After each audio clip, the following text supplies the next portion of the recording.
And welcome back.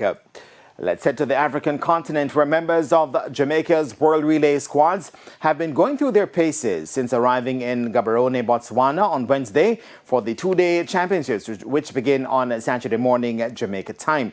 The squads have been under the watchful eyes of coaches Paul Francis, Mark Elliott and Ronaldo Walcott. Jamaica's athletes are set to contest the men's and women's sprint relays, as well as the men's and women's mile relay.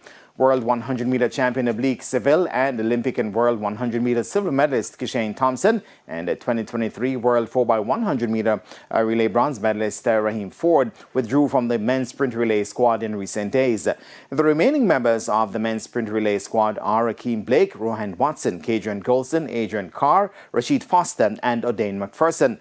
The likes of 2023 World 400-meter champion Antonia Watson, as well as Raheem Hales and Javon Powell, have been included in the men's mile relay squad. On the women's side, the team includes 100-meter World Championship silver medalist Tina Clayton, and double Olympic gold medalist Elaine Thompson-Hera, two-time World 200-meter champion Sharika Jackson, Tia Clayton, Janelle Smith and Brianna Williams in the 4x100-meter relay squad. The women's mile relay squad includes the likes of two-time World 400-meter hurdles bronze medalist Rochelle Clayton, 2025 World 4x400-meter silver medalist Anjanette Knight and Cheyenne Salmon.